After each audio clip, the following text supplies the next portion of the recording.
Então, meninos, vocês assistiram aos vídeos dos Minutos da Sossego? Não, você pedir desculpa não, amiga. Eu tô brincando com você. Brincadeira. A Beatriz assistiu. Ela me falou até hoje mais cedo que assistiu, que surgiram várias questões. Eu falei, compartilhe algumas delas na aula coletiva. Ah, olha, o Sócrates indicou o seriado Electric Dreams, episódio Autofac. Ixi, vou ter que assistir. Não é? Eu já me disseram isso mesmo, né? Porque ele tá... Inclusive, tem uma série que eu quero ver, lá aquela adaptação do livro da... Como é que a gente fugiu o nome dela agora? Do conto de Aya, lá, da Atwood, Margaret Atwood. É que eu queria tanto assistir esse seriado e não tem na Netflix. Tem lá mas tem na Amazon Prime, né? O conto de Aya. Eu quero muito ver eu já li o livro da Margaret, da Atwood, né? E aí eu quero ver esse seriado. Oi, Isabela! Murray. Oi, Oi, boa noite. boa noite. Que bom que você assistiu aos vídeos do Minutos a Sossego. Tem perguntas aí, tem questões, tem coisas para me questionar. Olha, ninguém está falando comigo. O Rafael Guedes falou, ó. Rafael, inclusive, Rafael, tem que gravar, porque vocês já viram que os Minutos a Sossego agora, ó, a Alice quer falar alguma coisa, Alice. Alice, pode falar, Alice. Boa noite, professor. É que, assim, tipo, eu assisti os Minutos da Sossego, né? E a gente fica pensando até onde que é manipulação e até onde deixa de ser, né? Porque, igual você falou, é uma coisa bem direta. E, assim, porque por parte você, pensando nesse sentido, você implanta, por exemplo, no subconsciente das pessoas, se elas vão refletir sobre aquilo ou não, por meio de uma educação precária, para não desenvolver a criticidade nem nada disso. Mas até quando a pessoa, tipo assim, pode criar uma autonomia própria, porque a gente vê vários casos, por exemplo, de alunos do sistema público que criam autonomia, vão à biblioteca, procuram, investigam, conseguem suceder, entrar numa universidade e, assim, ter uma ascensão, né? Então, até quando é autonomia, até quando é manipulação e até quando é ignorância. Então, há um movimento, porque assim, até eu comentei no vídeo, a Carol, eu vou falar dos filtros, né? A Carol acabou de dizer que eu falo rápido demais, né? É porque meu sonho de criança era ser narrador de futebol. Brincadeira. Porque eu sou meio ansioso, aí a ansiedade acaba sendo incorporada à fala. Mas eu explico os filtros também do Chomsky. Então, Alice, há uma reflexão do Chomsky, né? Eu vou partir dos Minutos da Sossego para a gente não ficar assim pulverizando a nossa reflexão ou expandindo demais, para a gente ter foco, né? Porque educação à distância, né? Tem uma entrevista com eu estou dispersando do foco. Deixa eu ver só lembrar o nome dele aqui. Eu estava lendo a matéria dele, deixa eu ver se eu fechei aqui.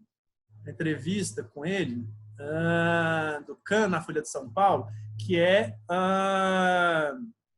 uma das referências mundiais em educação à distância, né?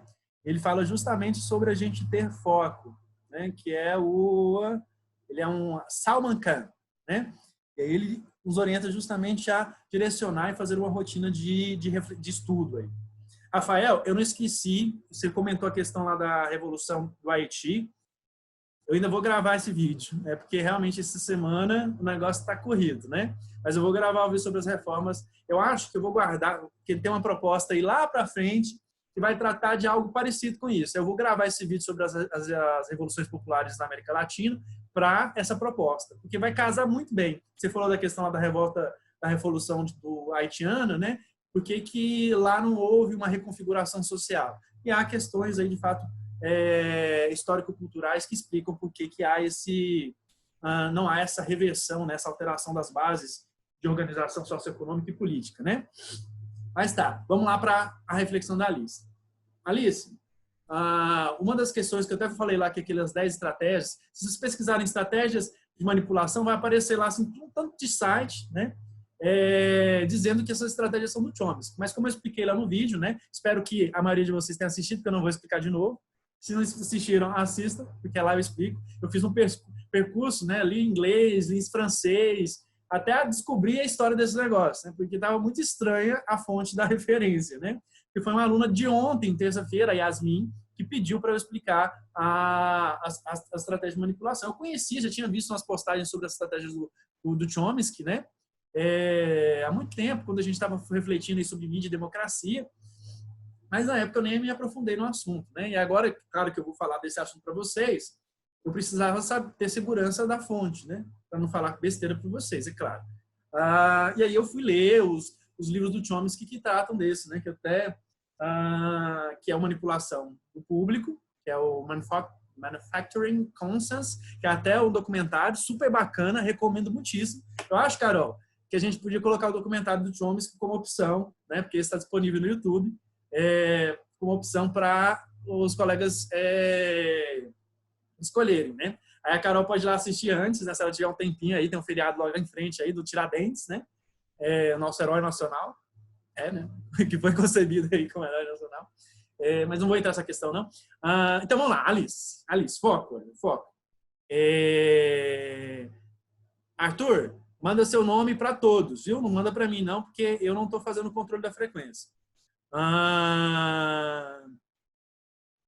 Vocês anotaram a indicação do Sócrates? Lá do... Como é que é o nome, Sócrates? Deixa eu ver aqui, para não perder. Eu quero ver isso também. Ainda mais que é só um episódio. Electric Dreams, Autofac. Vou ter que achar uma senha aí do Amazon Prime. Não, acho que eu... não tenho Amazon Prime. Tinha me esquecido. Então, bacana. O Sócrates acabou de me dizer que os episódios são independentes desse seriado aí. É bacana. É igual o Black Mirror. Mas vamos lá para a Alice. Alice, é o seguinte. Claro que há limites aí. Mas uma estratégia de que o Chomsky fala sobre a construção da opinião pública, até no livro, né, que eu aproveito e já falo dos filtros que a Carol pediu para eu falar. E assim, às vezes, o que a gente tem não é exatamente essa ignorância, essa mediocridade como estão indicadas pelas estratégias. Porque às vezes a gente tem uma maioria da população, que é o exemplo, o objeto de estudo do Chomsky maior é nos Estados Unidos, quando ele vai fazer essas reflexões políticas, né, sociais, e ele diz lá, por exemplo, acho que eu mencionei isso no vídeo, né? Ele fala de outra situação lá, de que há um agenciamento das informações, há um direcionamento das informações. Então, pode ser que a maioria da população não concorde com determinada medida do governo. Mas, quer dizer, olha, se você... sobre a reforma da Previdência aqui no Brasil, vamos pensar no Brasil. Ele fala da questão lá do armamentismo e da presença dos Estados Unidos em algum envolvimento, né, na época que ele escreveu o livro, de envolvimento dos Estados Unidos, acho que estava na iminência da guerra, acho que foi bem na época ali, né? Não, foi um pouco antes. Ele falou das guerras que acho que a época ele escreveu esse livro na época da guerra contra o Iraque, né? Não sei se foi a guerra contra o Iraque ou o Afeganistão. Mas houve uma consulta à população estadunidense e a maioria disse que não concordava, né? Que os Estados Unidos o governo estadunidense tinha que retirar essa informação, as tropas do Iraque, do Afeganistão, não sei, e direcionar os recursos que eram voltados para a área militar para investimentos em direitos sociais. A maioria da população pensava isso. Se não me engano, essa é uma entrevista que o Chomsky dá ao Le Diplomatique, mas ele Le Monde Diplomatique, mas ele também fala nesse livro, né, o poder mídia, poder político e manipulação. Acho que esse é o título do livro. Eu sou péssimo com nomes, já falei para vocês, né? Mas tem lá no vídeo também. Lá eu escrevi, né, direitinho. Eu não sou muito bom com os títulos e nomes. Mas ele fala nesse livro. Ele fala até que uma situação que o primeiro grande movimento de manipulação aconteceu durante a Primeira Guerra Mundial, que ele tem como exemplo, em que a população estadunidense era contra o envolvimento dos Estados Unidos na guerra, na Primeira Grande Guerra. Mas houve justamente um movimento ali, né? Que assim, a maioria da população era pacifista, só que houve um movimento de convencimento da população. Então, o que se apresentou era de que havia um consenso generalizado de que era importante o envolvimento dos Estados Unidos na guerra. Na verdade, havia um comprometimento político, só que eles precisavam, de fato, da adesão social. Aí vem os filtros de que o Chomsky fala, daqueles 5 filtros lá.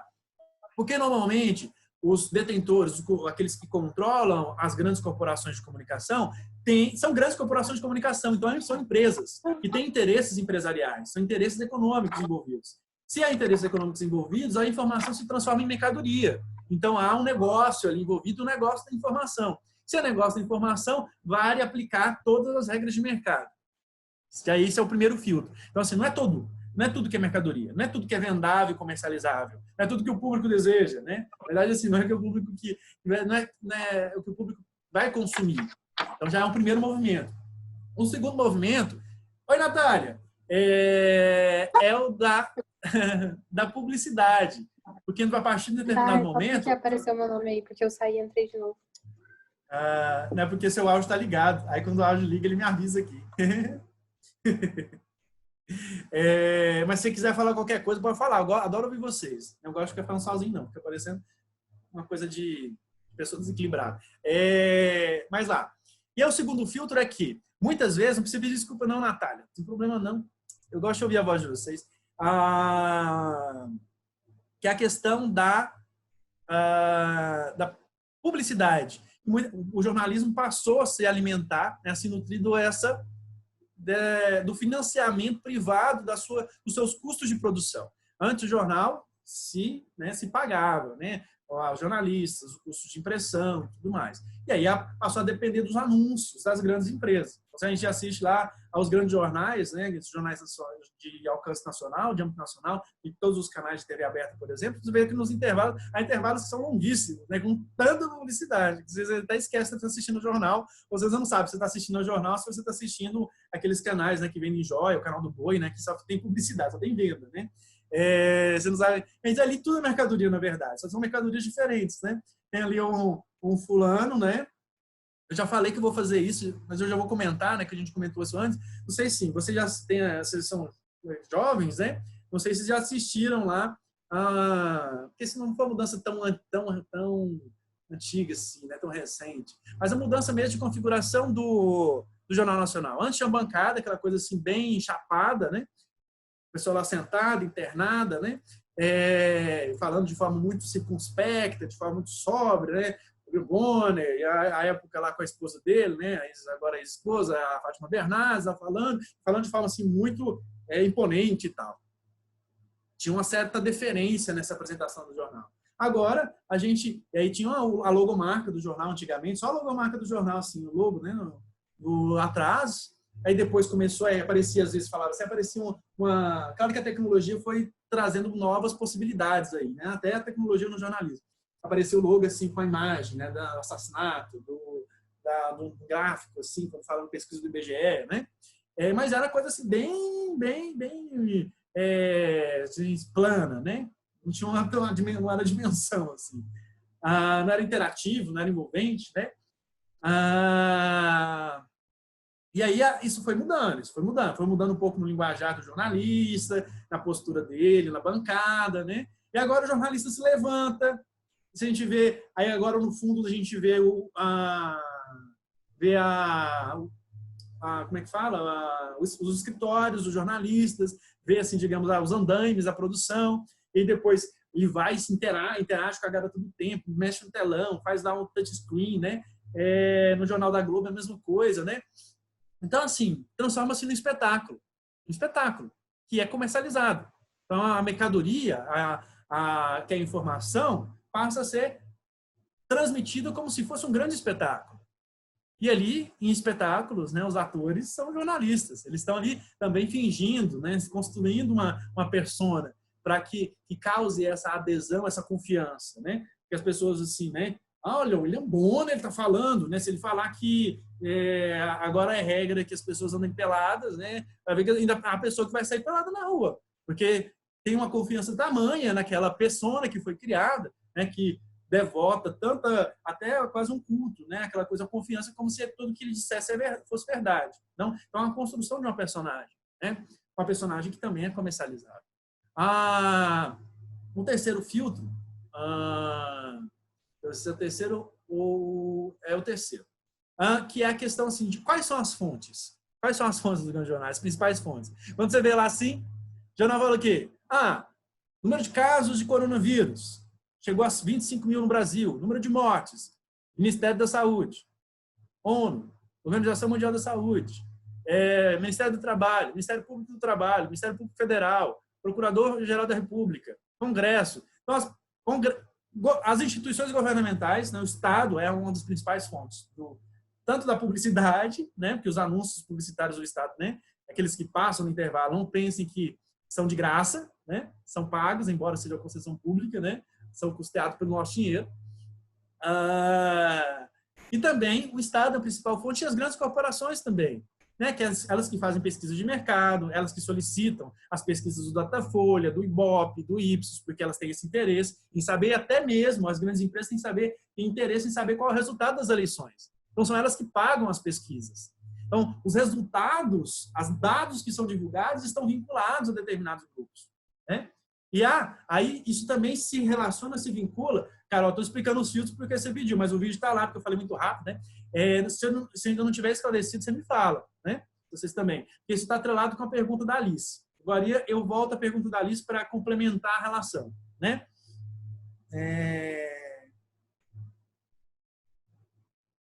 Ok, Alice. Obrigado. Obrigado, Sócrates. Depois eu vou ler um outro poema do Brecht, que vai incomodar um pouco vocês, talvez, mas também relaciona com essa questão que você fez. Porque, olha, deixa eu terminar os filtros primeiro para a gente não perder o fio da meada. O quarto filtro, que é o que ele fala lá das baterias negativas, né, das reações, que é justamente aquela repercussão de algumas relações, algumas produções da mídia que levam à reação, sobretudo, da parcela conservadora da sociedade.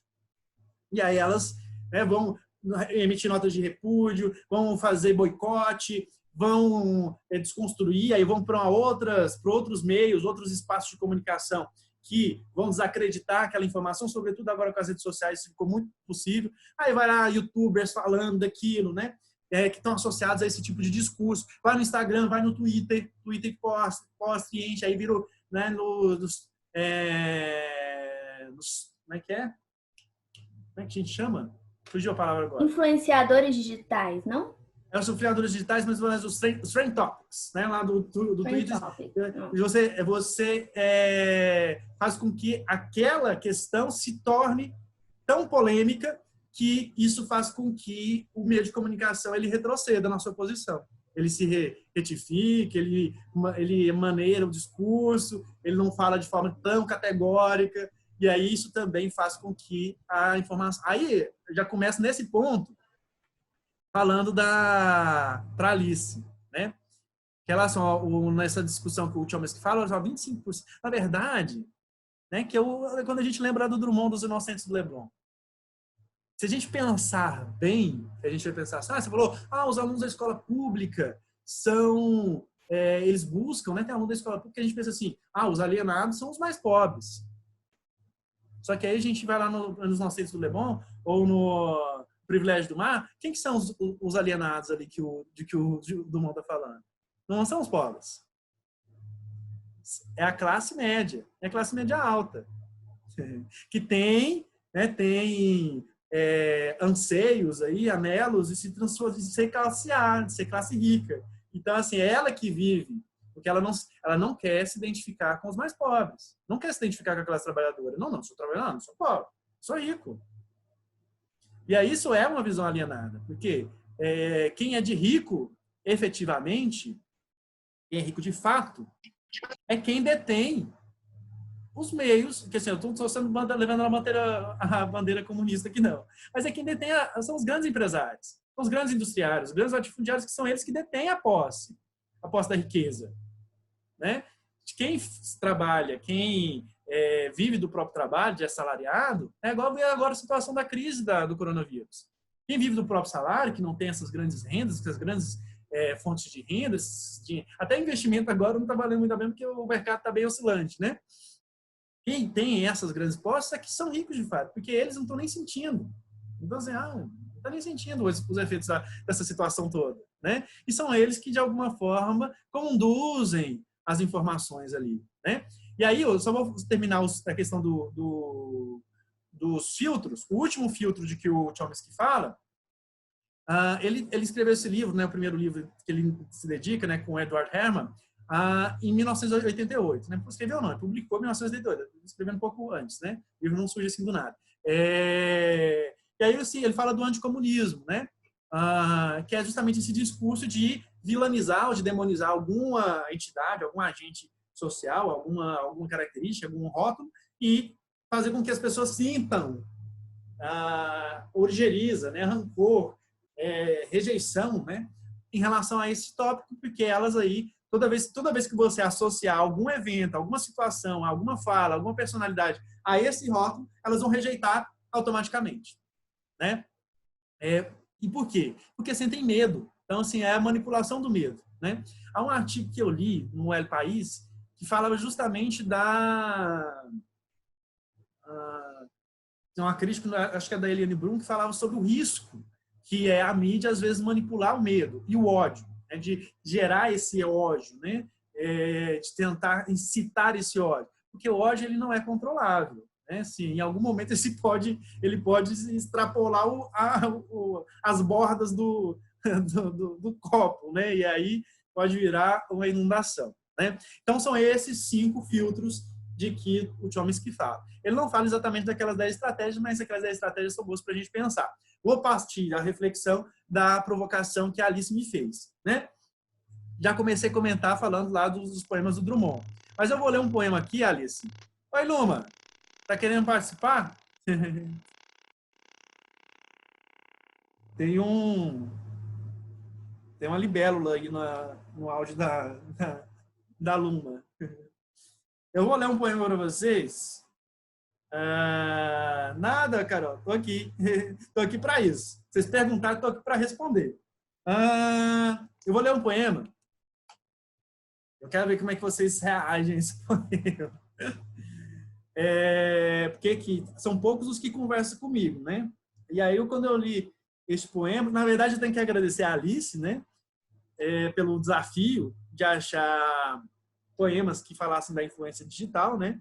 Olha, Alice, eu convoquei uma série de pessoas, porque assim, eu tenho uns livros aqui de poesia contemporânea, né? Que assim, imagina-se que os poetas contemporâneos são os mais adequados, né, para você buscar esse tipo de poema, né? Porque Drummond morreu em 1987, né? Então ele não teve acesso, né, a essa nova realidade, embora ele fosse um visionário para muitas questões, né? Mas busquei aqui em todos os contemporâneos que eu tenho estudo poesia contemporânea, né? E aí voltei aos livros que eu pesquisei no mestrado, da Neide Arcanjo, da Cláudia Roquette Pinto, do Francisco Alvim, Manuel de Freitas, todos esses poetas.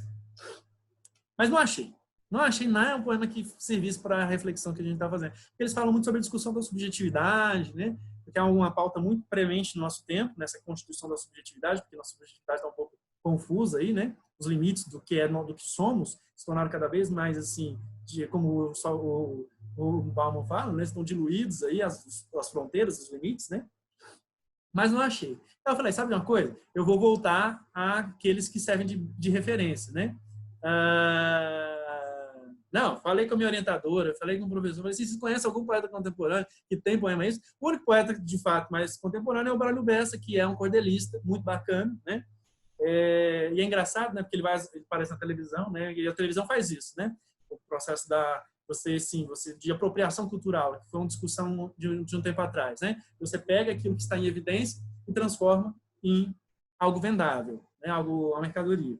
Mas tá, vamos ler o poema do Brecht aqui agora, que eu já compartilhei 2 poemas com vocês, né? Se vocês tiverem algo a comentar sobre eles, fiquem à vontade, sobre o desemprego e as novas eras, né?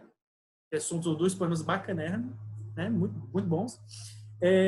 Mas eu vou ler este aqui para ver se tira vocês um pouquinho do lugar, né? Porque eu estou precisando, né? E quem conversa comigo aqui, tem um tanto de menina aí, olha, meninos e meninas inteligentes que estão aqui comigo para conversar, não conversam, né? Olha aí, com certeza opinaram e refletiram, criticaram muitas coisas na redação desta semana e não querem compartilhar comigo. Isso é muito injusto.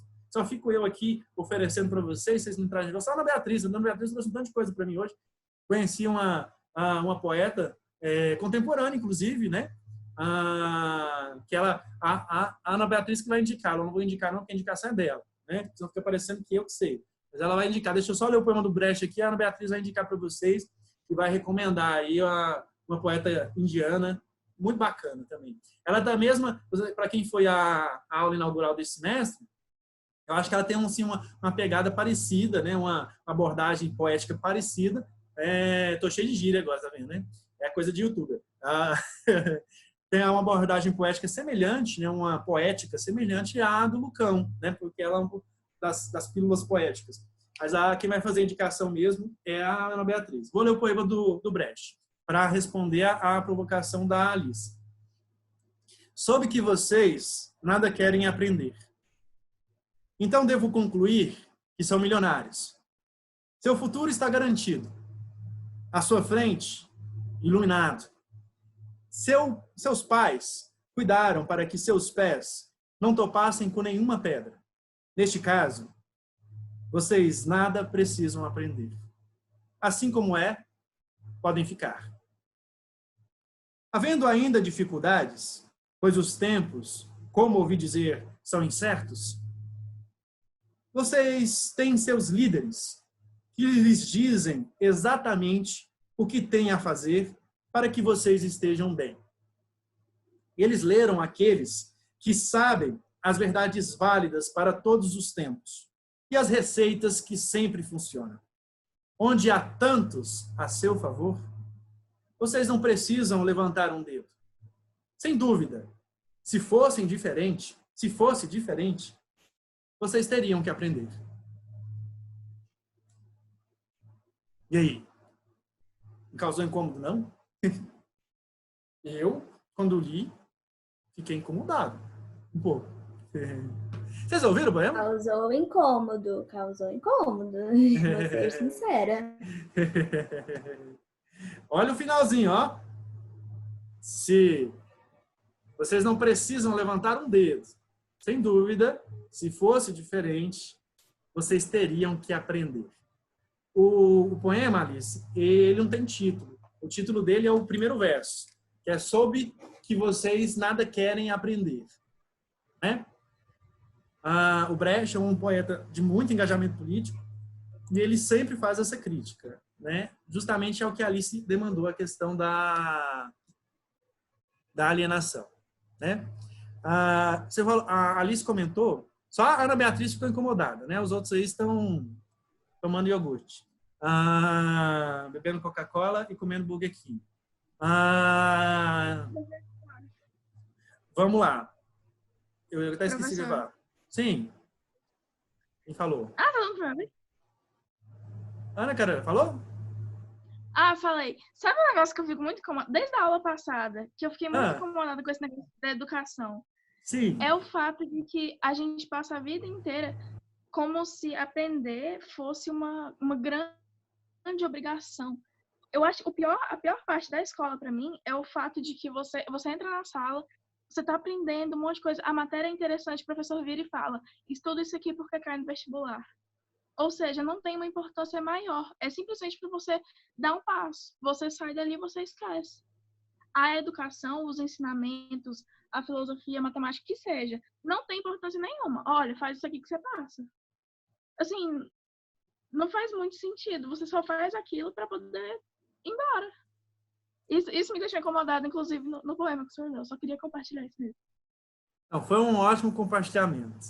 Vocês sabem, assim, né, que hoje tem uma personalidade brasileira que é alvo de muita... Vocês lembram que eu falei do filtro? Do Chomsky? Então, um dos filtros que está aí circulando na nossa sociedade é justamente um filtro detrator, né, de detratação do Paulo Freire, né, que é uma personalidade brasileira reconhecida internacionalmente, mas aí que tem sido acusada das mais piores vilanias, né? Só que Paulo Freire morreu em 1997, então já faz o quê? Mais de 20 anos que ele morreu. e é estudado em Harvard, em grandes universidades internacionais, uma grande referência na área de pedagogia, de educação, né? E há um dos livros, dos conceitos de que Paulo Freire trata, que é justamente a diferença entre educação bancária e educação libertadora. E aí o que ele diz sobre a educação bancária? Alguns de vocês já devem conhecer. Por que ele fala educação bancária?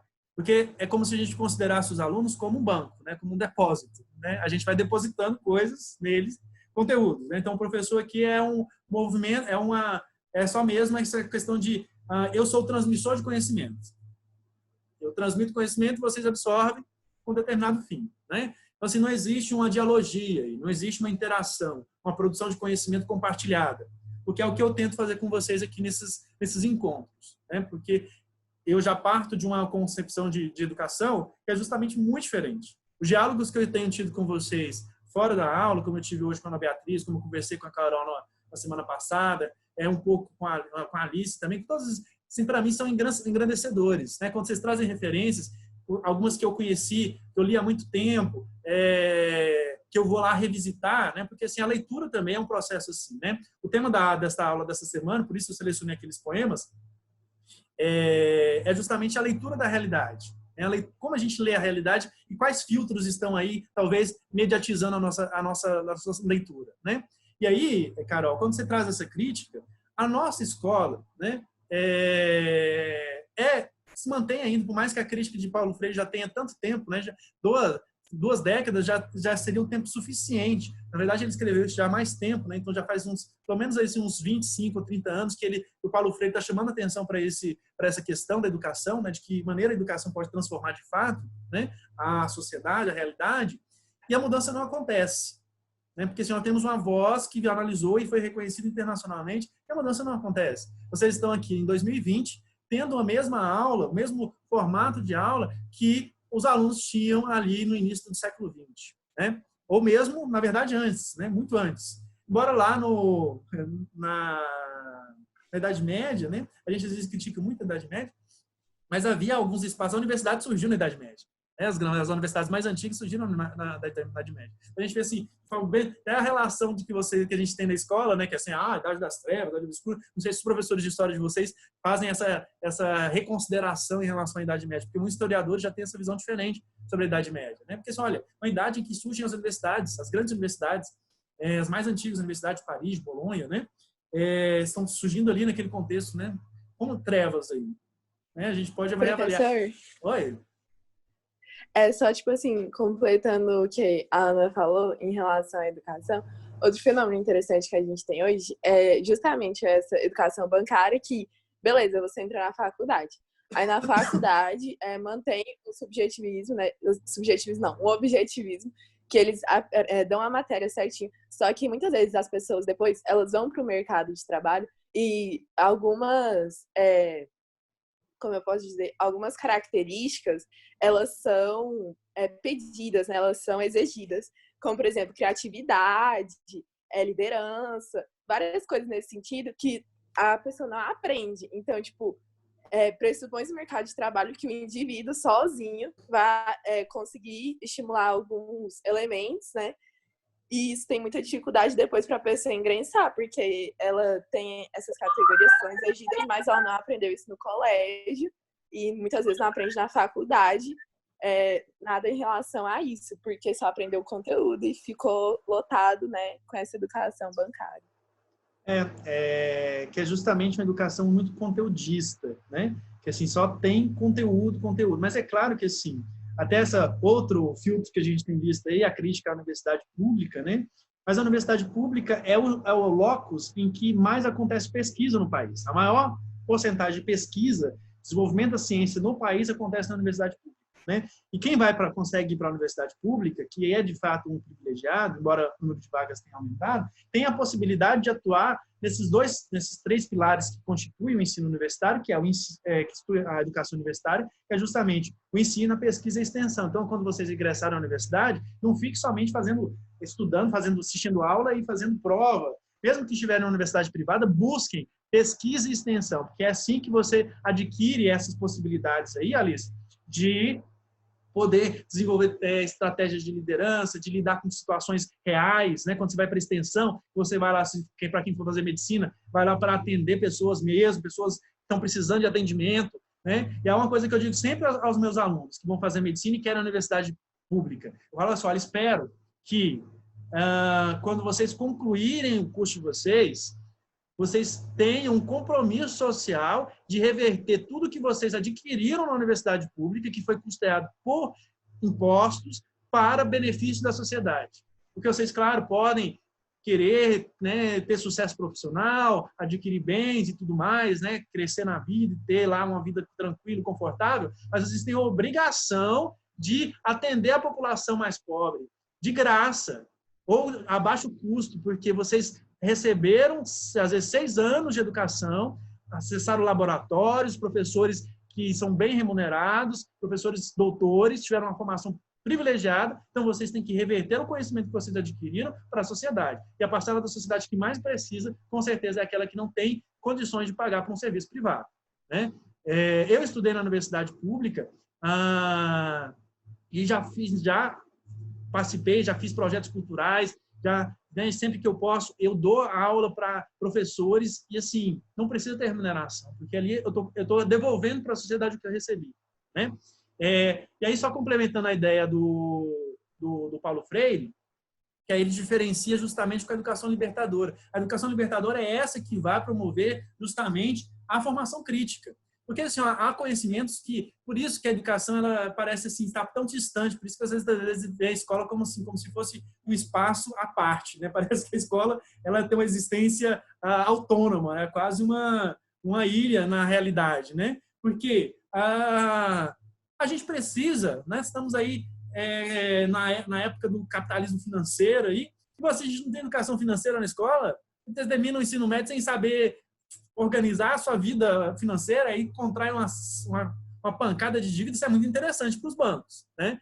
Ter uma clientela que não sabe de nada, não sabe de nada como é que são calculados os juros, como é que são feitos, como é que são contraídos os empréstimos, não sabe ler um contrato, né, para entender quais são os seus direitos em relação à cobrança de taxas e tudo mais, né? Isso é uma clientela maravilhosa, uma clientela que está desinformada, então você faz tudo, né, para induzi-la justamente a contrair dívidas e mais dívidas, né? Outra coisa que a gente já conversou em algum tempo é a formação política. A gente vive numa democracia, se a gente vivesse numa ditadura, até entendia, né? Você vai lá assim, não vamos dar formação política a ninguém, porque ditadura, estamos no regime de exceção aqui, a gente quer que alguém nos questione? Não, democracia a gente quer que as pessoas questionem, não quer? Né? E aí no livro do Chomsky ele fala justamente que existem 2 concepções de democracia, que é justamente uma democracia, que é essa que pensa que a população tem que participar ativamente das decisões que impactam diretamente na vida dela, né, nas questões aí de alcance de espectro social, né? E a democracia diz que não. A concepção da democracia que não, que de fato deve se confiar a decisão aos seus representantes, eles que têm, digamos, a especialidade, né, tem a expertise ali para de fato tomar as decisões. Então a população não precisa decidir nada. A única decisão que ela precisa é designar as pessoas que estão habilitadas para fazer essa escolha. Então, assim, toda vez que tiver uma possibilidade de montinho social, né, de uma motinação social, a gente controla, a gente evita que isso aconteça, porque senão isso vai desestabilizar, né? Foi quando até o Chomsky comenta, né, que é bastante interessante, é algo que a gente podia discutir em algum momento, que quando começa, por exemplo, os negros começam a integrar ali para as decisões políticas, começam a ser eleitos, começam a participar ali com os movimentos pelos direitos civis e tudo, aquele grande discurso do Luther King, lá diante do memorial, né, no Lincoln Memorial, que começa a mudar alguma coisa, começa a se falar em crise da democracia. A crise da democracia é justamente quando as pessoas começam a questionar as instituições, né? Exatamente. Boa noite, cara. Oliver. Boa noite, Gustavo. Boa noite. Você vai falar alguma coisa? Boa noite, Felipe. Chegou a... Boa noite. Vocês vão Boa fazer noite. Boa noite, Pedro. Joia? Joia, então vocês chegaram cedo para o de manhã, hein? Pois é, né? Pode continuar aí. Obrigadão, viu, Oliver? Não, se tiver alguma coisa para comentar e tiverem assistido, podem falar. Não, É sempre tempo, né? Nunca é tarde para aprender. Nunca é tarde para participar também Professor, das discussões. Sim.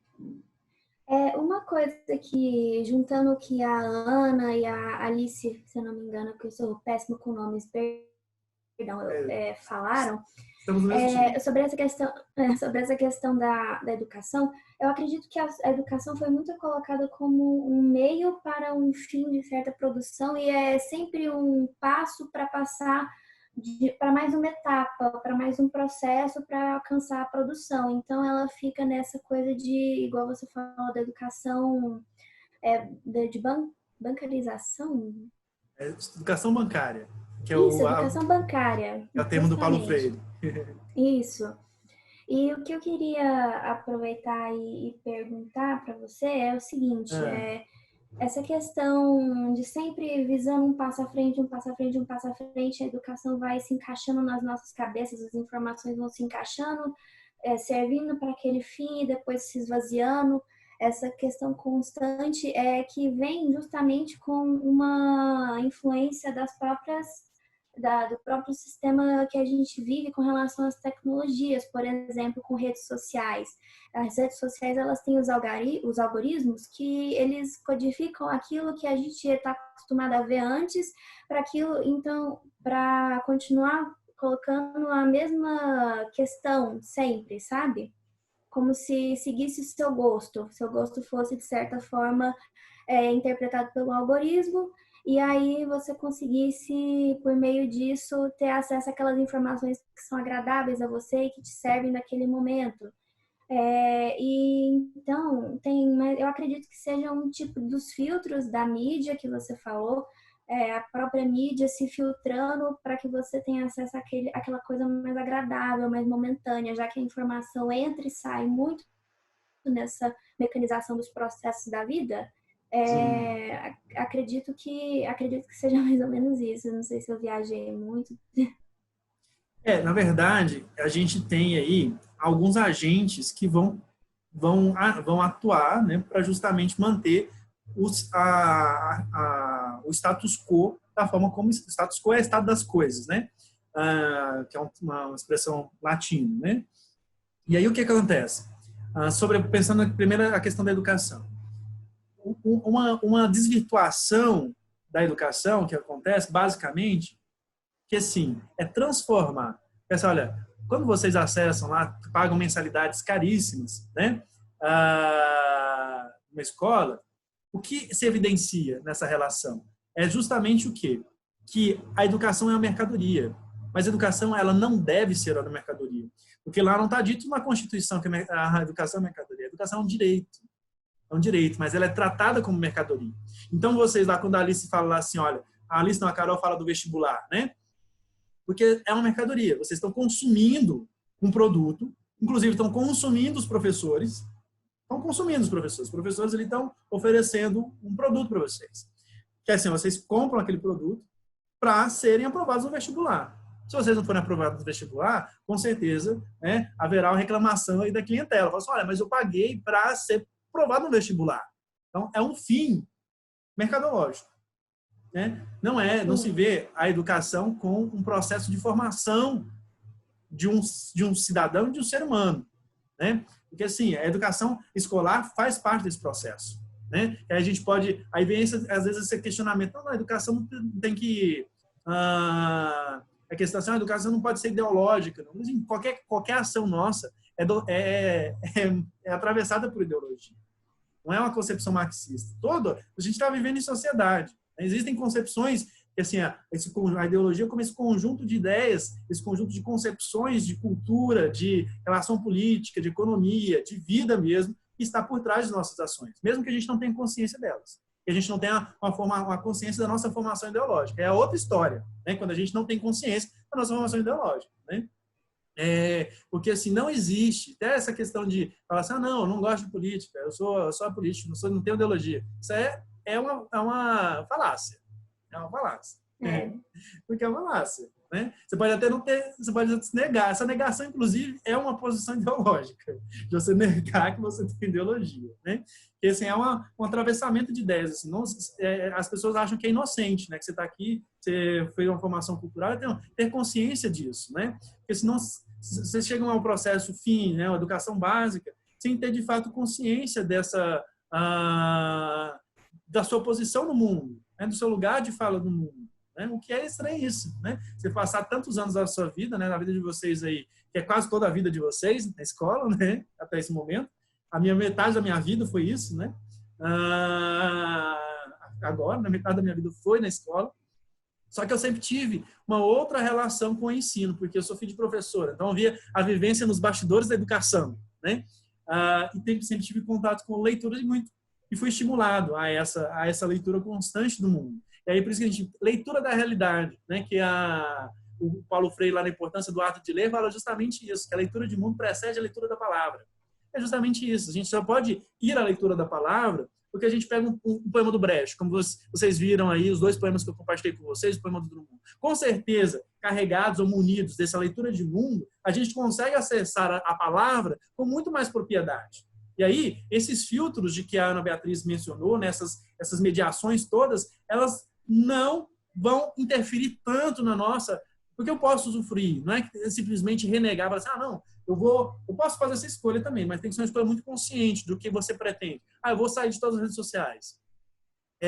Não, você não precisa sair, você não precisa se rebelar assim, uma rebeldia sem causa também. Você precisa ser consciente, né? Eu vou sair por quê? Para quê? E por que eu vou me distanciar? Tem uma escolha, de fato, centrada, uma escolha consistente, que é pautada em determinado, é uma consciência, né? Eu estava até falando mais cedo ali para Beatriz, né? Que uma das questões, das reflexões que Sartre, né, Jean-Paul Sartre faz sobre a liberdade, a nossa liberdade, é a angústia que a liberdade nos gera, né? Quando a gente tem consciência de que a nossa trajetória é feita das nossas próprias escolhas, né? Claro que a gente pode pensar, nossas escolhas não são exatamente nossas, e foi uma das críticas que o Sartre recebeu, né?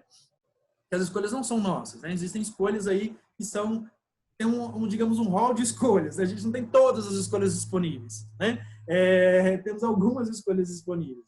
Mas, de qualquer maneira, ter consciência, inclusive, dessa limitação é algo que nos angustia, que nos tira angústia. Então, assim, que nos causa angústia. E como é que a gente resolve essa angústia? Se a gente for para as redes sociais buscando a solução dessa angústia, ela vai nos gerar mais ansiedade. Porque a angústia que nós temos lá, como no poema do Braulio Bessa aponta, né, é uma angústia que não é uma busca que ela nunca vai se satisfazer, porque é justamente a lógica que se criou ali. Essa necessidade que vai sendo gerando, porque assim, pode ser assim, não sei se existe esse termo, não, mas é uma obsolescência emocional, né? Que assim, é uma emoção que nunca se resolve, né? Porque assim, nunca vai se satisfazer. Porque nessa relação com a imagem que se projeta, porque não existe uma relação efetiva, não existe uma ancoragem afetiva, né? Não efetiva nem afetiva. E aí a busca dos seres humanos, por isso que a gente nós somos animais políticos, porque a gente se constrói nessas relações com outros seres humanos, né? A gente vai para a ágora social, né? Para o espaço social e vai se constituindo nessa relação. Quando a gente quer negar que a nossa subjetividade ela se dá por justamente esse movimento de relação com o outro, mas não com o outro real, né? Não é com o outro lá que é uma foto, que é um vídeo, que é uma postagem construída, né? Fabricada, né? Como diz lá o Chomsky, né? Um consenso fabricado, algo que é fictício às vezes, né? Porque a ficção, a única ficção que talvez traga alguma satisfação a nós é justamente a ficção da literatura, que aí, quando a gente vê lá pessoas que tiveram um olhar privilegiado em relação à realidade, privilegiado que eu digo não porque eles tiveram privilégio, mas porque eles olharam, podem até ser, porque muitos escritores eram uma parte de uma elite intelectual, né, que tinham acesso a leituras quando outros não tinham.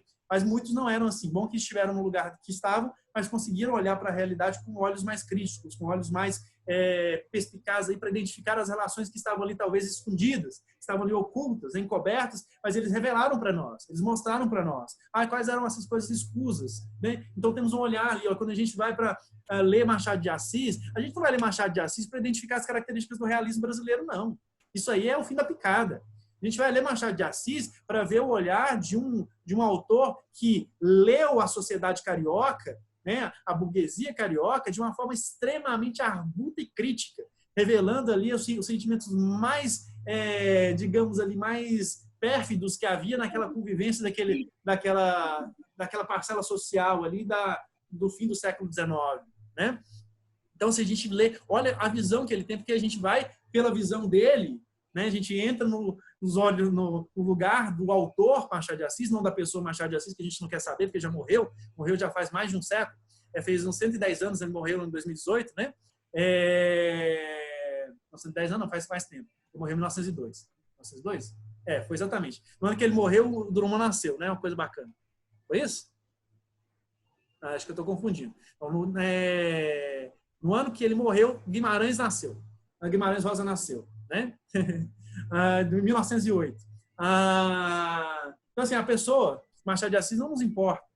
Não quero saber da vida dele. Se ele era, que essa questão, que ele tinha um problema com a própria cor e tudo, isso não me importa. Importa a obra que ele deixou, que ele vai nos dar a visão. Porque aí tem um ponto dele que é magnífico para a gente pensar justamente o que a gente está... Olha que perfeito, essa lembrança foi ótima. A obra do Machado de Assis está toda disponível na internet, então vocês podem acessar facilmente, porque já está em domínio público. Teoria do Medalhão.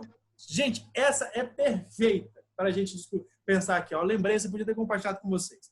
Teoria do Medalhão, que é um pai conversando com um jovem que está, assim, digamos, ingressando na fase adulta, né? E o pai dele fala justamente assim, olha, como é que deve ser o seu comportamento. E o comportamento que o pai orienta o personagem a ter é justamente este de que não critique, não problematize, não tenha essas relações, essa manifestação da posição política, nada, porque você é o medalhão. O medalhão só aparece, é só imagem, é oco, né? Não crie polêmicas, não polemize, né? Permaneça com essa superficialidade, porque é assim que você vai ter sucesso na sua carreira, né? É uma lembrança assim, perfeita para o que a gente vê falando da questão da educação, né? A gente dirige a educação com um determinado posicionamento social que vai nos garantir sucesso profissional, sucesso econômico, êxito econômico. E aí a gente chega assim no fim da vida, né, vai pensar assim, o que eu fiz, né, da minha vida, além de ter produzido bens materiais. Vou até ler um poeminha aqui que eu não compartilhei com os meninos, com vocês. Enquanto isso, Ana Beatriz, fala aí um pouquinho da poeta que você me indicou hoje, para os meninos conhecerem também, para os seus colegas. O poema que eu... primeiramente, vou falar da Rupi Kaur, né, que fez O que o Sol Faz com as Flores e Outro Jeito de Usar a Boca. Ela é muito interessante, ela faz igual o professor falou, as pílulas de sentimento, ela é bem intimista, e em um desses poemas dela, um micropoeminha, eu encontrei uma coisa muito interessante e que eu acho que pode ser bem usado na nossa discussão. Ela fala: estamos morrendo desde que chegamos e esquecemos de olhar à vista. Viva intensamente.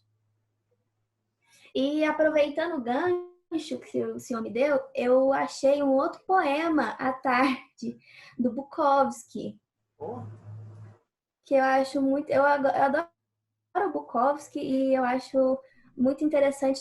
Vou ler só um trechinho aqui que ele fala dessa questão. Eu acho ele incrível, que fala: hoje tudo são computadores e mais computadores, e logo todo mundo terá um.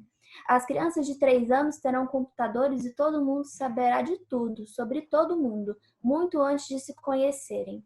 Ninguém vai querer encontrar ninguém, nunca mais novamente, e todo mundo será um recluso como eu sou agora. Ótima lembrança do Bukowski. Gente, como é que eu lembrei do Bukowski? Ninguém lembrou do Bukowski. Ótima lembrança, Ana. Ótima lembrança.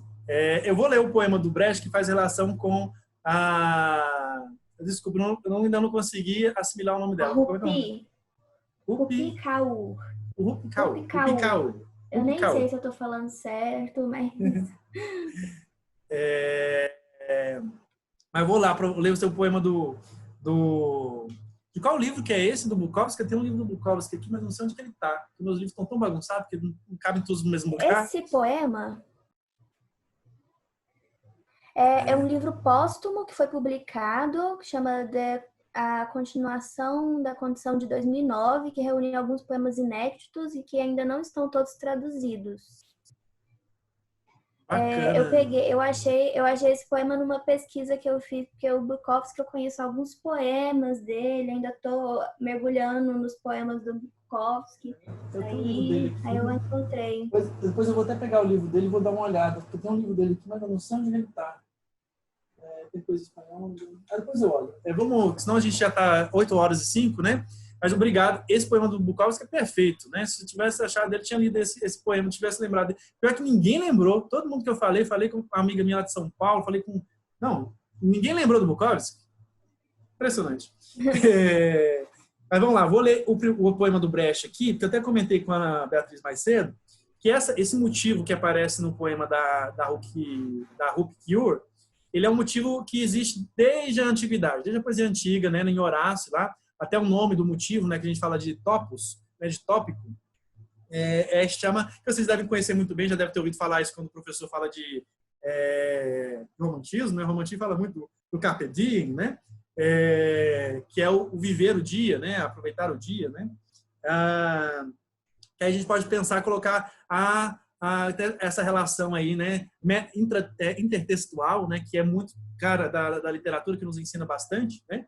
Que é Se Fôssemos Infinitos, do Brecht. Fôssemos infinitos, tudo mudaria. Como somos finitos, muito permanece. Vamos pensar aí.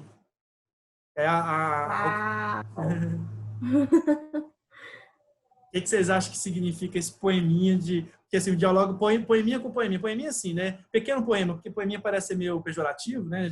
Nós brasileiros adoramos o diminutivo para amenizar as relações, né? Então lá a Rupi-Kaur fala, a Rupi-Kaur, estou já misturando o nome dela, já estou fazendo um anagrama com o nome dela. Ela diz, né, que a gente talvez não aprecie à vista, né? E o que o Brecht sugere com este poema? Pensando também nessa relação aí, que o Brecht morreu em 1956, né? Então já faz um tempo aí que ele morreu, né? Se a gente desloca o poema dele, né? Tem um poema, eu vou dispersando tudo, né? Tem um conto do Jorge Luiz Borges, que é um escritor argentino. Ele escreve num livro que chama Ficções. Adoro Jorge Luiz Borges, é maravilhoso também. E aí ele fala o Don Quixote de Pierre Menard, que é justamente uma brincadeira que ele faz sobre o poder do leitor, né? Ele fala assim que o Pierre Menard pegou o Don Quixote, né, do Miguel de Cervantes, e escreveu, assim, ele tem um novo Don Quixote, que foi reescrito. Só que o Don Quixote de Pierre Menard é a mesma coisa. São as mesmas palavras, a mesma narrativa do livro do Cervantes, da narrativa da novela do Cervantes, né? Mas é um outro livro, porque é um livro visto pela perspectiva do Pierre Menard, que foi ressignificado no contexto da leitura, né? Da mesma forma, a gente pega o poema do Brecht e coloca em diálogo com a poeta contemporânea, a poeta indiana, a Rupi-Kaur, e vai ressignificar o poema do Brecht. E aí, qual que é o ressentido, né? O ressentido é ótimo. O novo significado, o significado transformado do poema do Brecht. Por que você se espantou aí, Ana Beatriz? Né? Porque o Pedro... Você gostou de qual poema, Maria Vitória? Foi do Bukowski? O Pedro também gostou do poema. Do Bukowski também? O que você achou do poema do Brecht? Você ficou espantada, Ana Beatriz? Eu vou me ausentar aqui. A minha imagem vai se ausentar um pouquinho. Mas eu estou ouvindo vocês, tá? Okay. Eu só vou ali ver se eu acho o livro do Bukowski ali na minha outra estante de livros ali. Enquanto isso, eu estou ouvindo vocês. Eu quero ouvir, Ana Beatriz, o que você achou aí do poema do... O que você acha? Por que eu pensei em fazer a relação dele com o poema da Kaur? Estou ouvindo, tá no áudio aqui. Pode falar. Ok. Acredito que quando ele fala no finalzinho, não me lembro certinho o que ele falou, que foi o que me deixou mais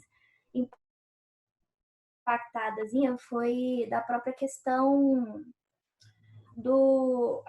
não sei se estou interpretando corretamente, mas uma das visões que eu tive foi da interpretação do indivíduo dentro dessa questão toda e de um autoachamento e... Ai, é muita coisa passando pela minha cabeça agora, eu estou um pouco confusa.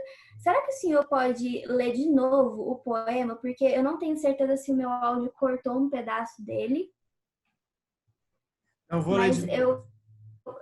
Mas o último verso realmente me deixou bem surpresa. Meu Bukowski no Santos foi parar. Ah, tá aqui, ó. Tava escondido atrás da mulher. O amor é um cão dos diabos. Eu acho que não tem... Aqui ele fala mais sobre amor. Comprei há muito tempo. Né? Era um adolescente apaixonado. Mas vamos lá. Vou ler de novo. Porque eu acredito que meu áudio cortou um pedaço e eu fiquei Gustavo, só pode com perguntar. o final. Tá, o Gustavo falou alguma coisa? Gustavo, pode perguntar. Quando puder, sempre pode. A gente está aqui na... Estamos a... Ô, Oliver, quando que é o horário limite para entregar a redação? O horário limite para entregar a redação a gente colocou nessa semana 14 horas na segunda-feira. Da segunda-feira? Isso. Tá bom, obrigado. Mas vocês têm que fazer a redação no domingo. É que essa semana eu entreguei na terça, não sabia se era para entregar na segunda ou terça. Não, mas se vocês não conseguirem entregar na segunda, também não deixe de entregar. Vocês têm que ir para a aula, né? A gente pede para entregar na segunda-feira, porque a gente verifica todos os arquivos de vocês. A gente verifica tudo antes para saber se tem algum problema, se entregaram certo, se não desconfigurou, para a professora não ter problema na hora da aula. Então, por isso que a gente pede antes, porque aí dá tempo de vocês também corrigirem até o dia da aula de vocês, caso tenha algum problema. Tá bom, obrigado. Disponha. Então, vou lá o poema de novo do Brecht e a gente encerra por hoje, se vocês não tiverem mais nenhuma questão, nenhuma dúvida aí. Se fôssemos infinitos, esse é o título do poema. Fôssemos infinitos, tudo mudaria. Como somos finitos, muito permanece. Lembrei do Carlos Drummond de Andrade, um trechinho do poema dele que eu até falo que vai ser uma das minhas tatuagens, que ele fala: e as coisas findas, essas sim, muito mais que lindas, essas ficarão. Porque nós somos seres infinitos, somos seres finitos, e que durante toda a nossa vida nós produzimos muita cultura, produzimos muita coisa, mas que infelizmente acredito que nesse processo que nós estamos passando como às vezes receptores, ainda assim nós produzimos um marco, uma cultura por onde nós passamos, e quando nós vivemos a vida igual a Rupi fala, intensamente, não só observamos e olhamos e sim produzimos, nós deixamos legados incríveis. Eu acho isso muito foda. Desculpa o palavrão. Algo que, sim, pode suscitar duas leituras possíveis, né? Do poema do Brecht. Uma pode ser essa mesmo, dessa questão da produção cultural. Mas o que a gente pensa? Porque ele fala que se nós fôssemos infinitos, as coisas mudariam. Mas como nós somos finitos, a gente poderia substituir a relação de finitos e infinitos. Boa noite, Felipe. Exatamente por mortal e imortal. Se nós fôssemos imortais, as coisas se transformariam. Por quê?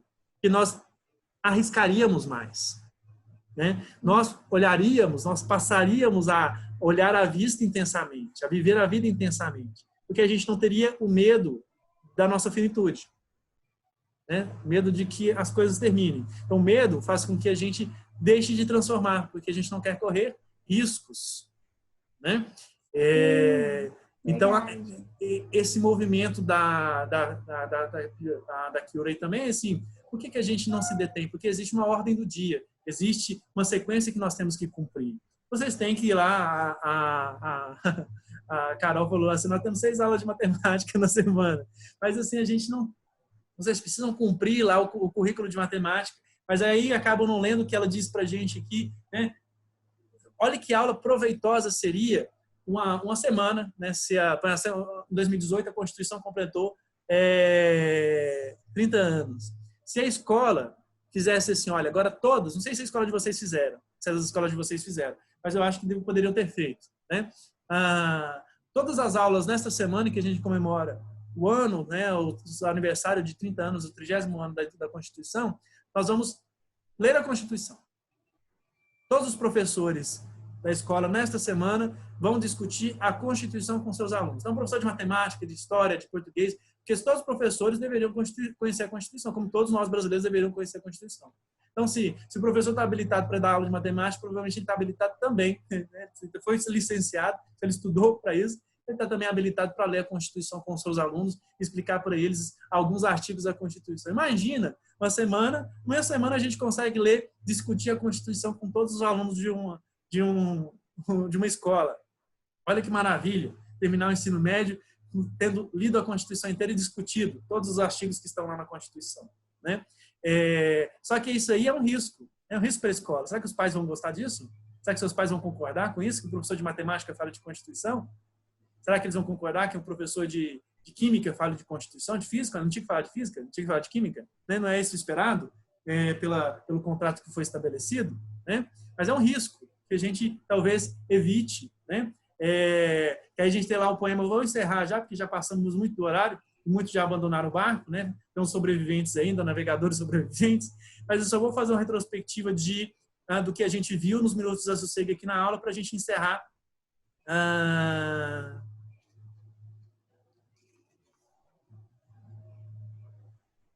A Alice também fez uma reflexão aqui, né? Mas o que a Alice, elas têm assim, sobre a brevidade da vida, mas os autores que a Alice falou, se nós somos imortais, também teriam relação com o tempo que não existiria igual a que é, né? Se fosse infinito, talvez também não teríamos obras literárias lindas sobre a brevidade da vida e do curto tempo que temos. Mas, assim, a relação dos autores com a literatura é uma relação um pouco... Vocês falam da brevidade da vida, mas eles estão fazendo o quê? Uma tentativa... Sim, uma tentativa de se tornar imortais, né? E de transformar, porque eles estão se arriscando, né? Porque se dedicar uma vida inteira à escrita, né? Talvez você se olha, agora Proust, né, escreveu um livro caudaloso, né? Dedicou a vida inteira dele à escrita de um livro, né? Em busca do tempo perdido. Você dedicar uma vida a isso, com a expectativa de que seja lido, né? Que seja... Então, você dedica a sua finitude, é um risco, não é? É um risco de... Se ele não fosse lido, né? Ele seria talvez esquecido. Mas ele fez isso, foi um risco. Ele riscou a vida dele, a brevidade da vida dele, para se tornar imortal. A tentativa de se tornar imortal. Claro que ele não estava assim, com essa expectativa, né? Mas se tornaram, né? Se imortalizaram de alguma forma.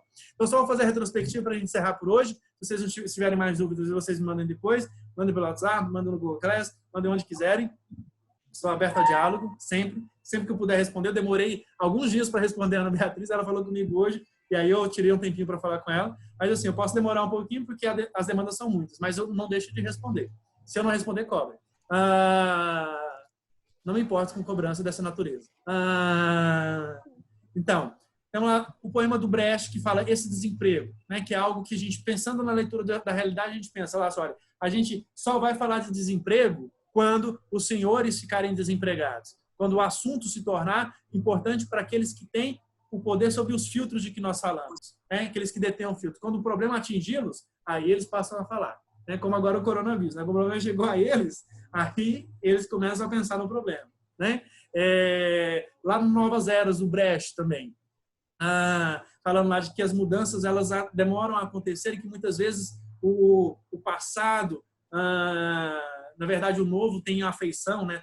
É travestido, se traveste, né? Traveste o velho. Né? As novas antenas trazem as velhas tolices. Né? A ideia de que está presente ali, né, que ele vai falar, a sabedoria é transmitida de boca em boca. Porque às vezes a gente fica vinculado ao novo, ao que se anuncia como novo, esquecendo de valorizar justamente aqueles processos culturais que nos trazem a sedimentação dos aprendizados, aquilo que transmite de fato o conhecimento. Né? Que a gente nega a tradição, essa questão da revolução. Né? A revolução precisa questionar, romper com a tradição. Mas de que tradição a gente está falando? Né? Que a gente precisa ponderar, né? Não podemos tomar atitudes impensadas e refletidas, porque isso com certeza em alguns momentos pode fazer com que a gente negue aquilo que justamente vai nos ensinar a ser o que de fato poderíamos ser, né? O poema o Cordel do Braulio Bessa é mais tranquilo porque ele justamente traz imagens que são muito familiares a nós, sobre essa superficialidade das redes sociais, né, sobre as relações que se estabelecem lá de forma muito artificial, né, porque não são de fato relações legítimas, relações consistentes, né? No caso do Elegia 1938, que vai lá do livro Sentimento do Mundo, do Drummond, não vou entrar numa análise muito profunda, mas a escolha que eu fiz, né, para a discussão do que a gente trouxe na cena, né, é essa justamente a sujeição que a gente faz a relação parecida com o poema da Kiurei, né, de que a gente se arrasta nessa vida e às vezes nós nos apegamos a relações que estão postas, mas que não nos trazem, de fato, uma formação da nossa subjetividade. Aquele poema que você me trouxe mais cedo, Ana Beatriz, o Vida Menor, acho que é Vida Menor mesmo, né, que chama, traz justamente isso, né, de a gente se despir de todas essas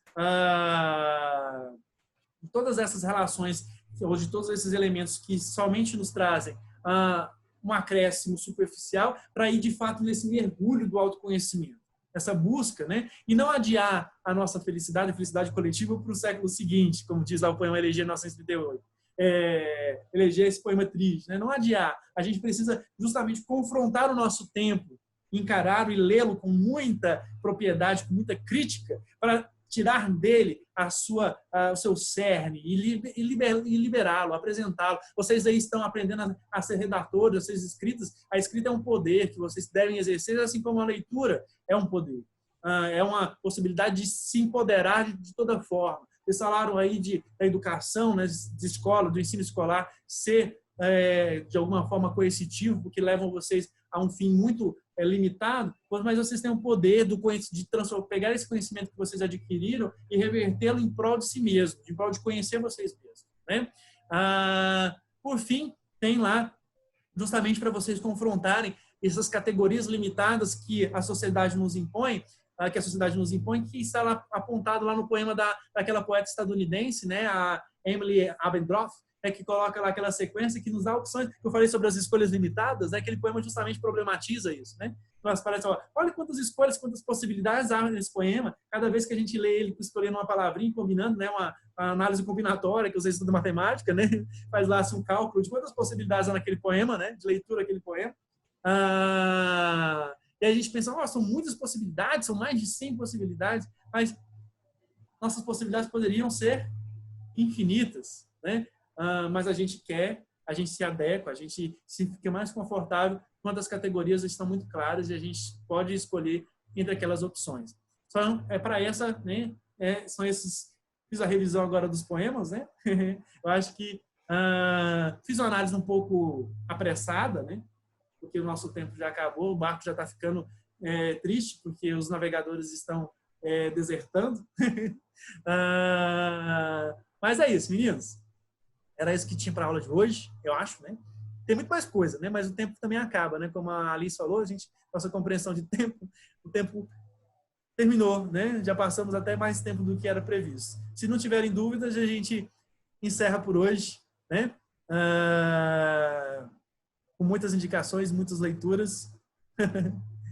A aula vai estar gravada para quem quiser que tiver perdido. Tem alguma dúvida, alguma questão? Como eu falo para os meus alunos, né?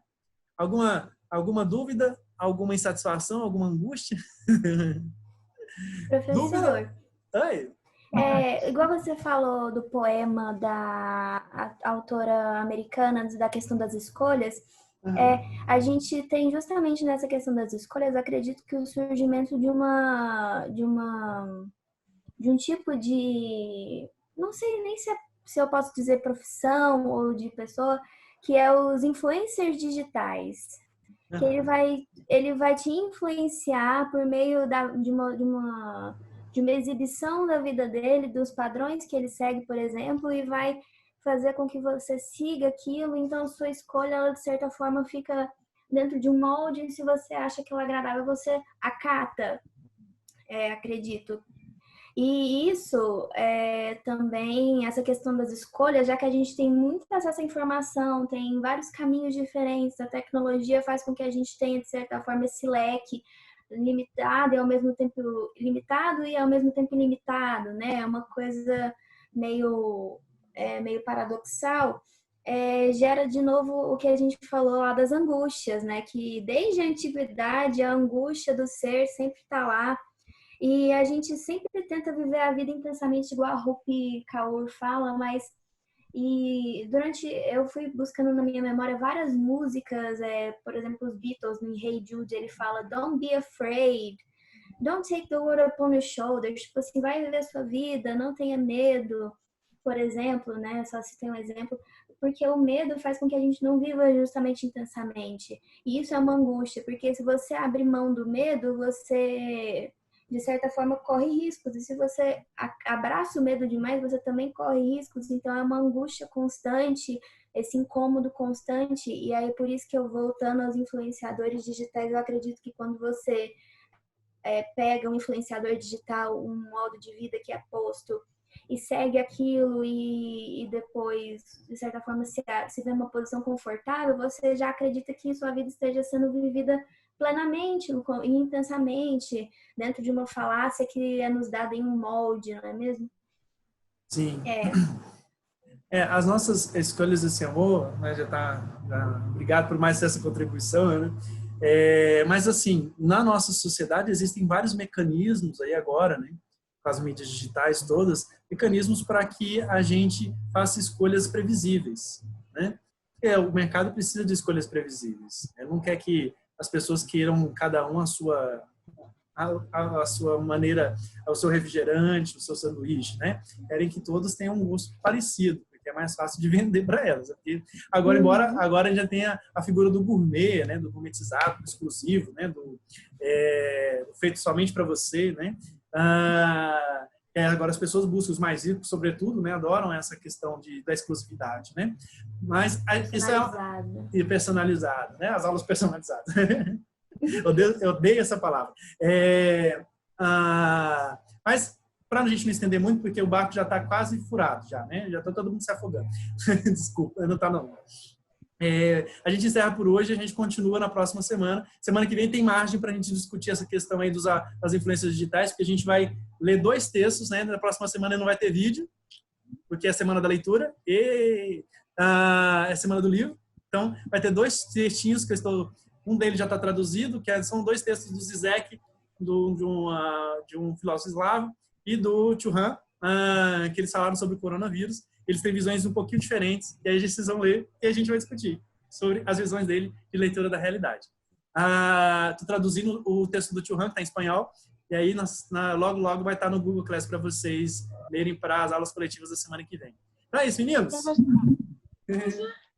Sim! Aproveitando que o povo já está indo embora mesmo,